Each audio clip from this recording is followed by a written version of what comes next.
Hey everyone, I was recently lucky enough to travel to Japan, and during my time there, I was able to spend one day at Fuji Q Highland. I had a great time, and I also managed to get on every coaster there, so naturally, I had to make a video ranking them all. The way I rank these roller coasters is my personal opinion, and my list is based on my experiences and preferences. So, here's how I rank the coasters of Fuji Q Highland in Japan. And starting with 6th place, the worst coaster in the park, it's Nia, an animal coaster. There's nothing much to say other than it's a kiddie coaster. It's smooth, and it has some laterals, but nothing else in terms of forces. It's also got theming that looks like the park was on a $500 budget, but I think it's still worth noting. Moving on to the number 5 spot is Gaspard at Lisa Coaster.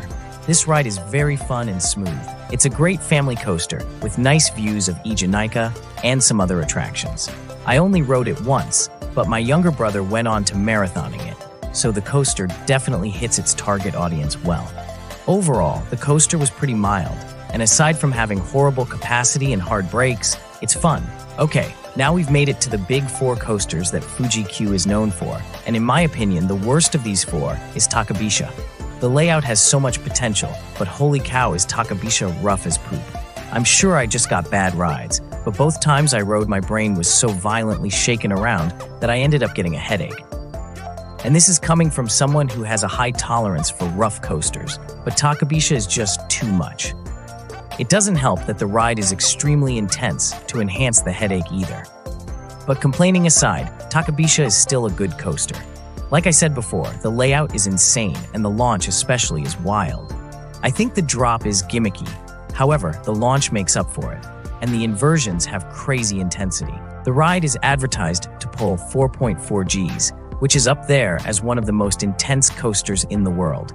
To wrap up what I'm saying, Takabisha is a powerhouse of a coaster, and in my opinion, the most forceful ride in the park. My main issue with it is obviously the roughness, but if the ride didn't have any of that, I could easily see it a spot or 2 higher on this list.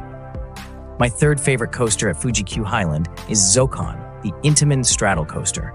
I went into this coaster thinking that it'd be similar to Dark Coaster, and in some ways it is, but the layout feels completely different. For starters, I need to highlight that first launch because it's surprisingly punchy. The 3rd launch is also solid, but the first launch is where it's at with how it kicks in so suddenly. The transitions are snappy and have laterals, and some of those turns are quite forceful. I also really like how low to the ground the entire coaster is. Some other things to point out are the restraints are awesome, and the onboard audio is clear and loud.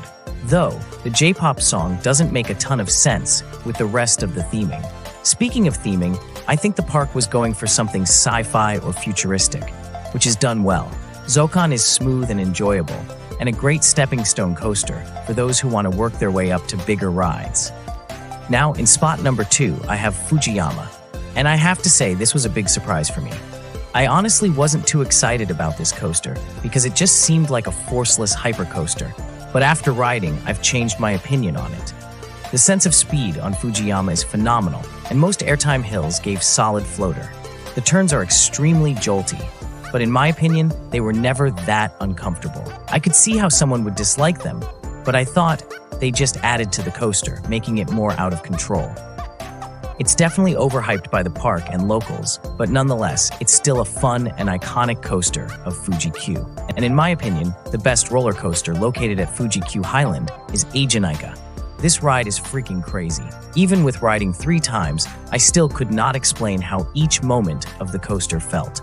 The pacing is insane, and you're hauling through the layout at a speed that feels too fast. The airtime is great, but the laterals specifically are just out of this world. Eikana is the only coaster I've been on with sustained airtime, laterals, and whip all in one element.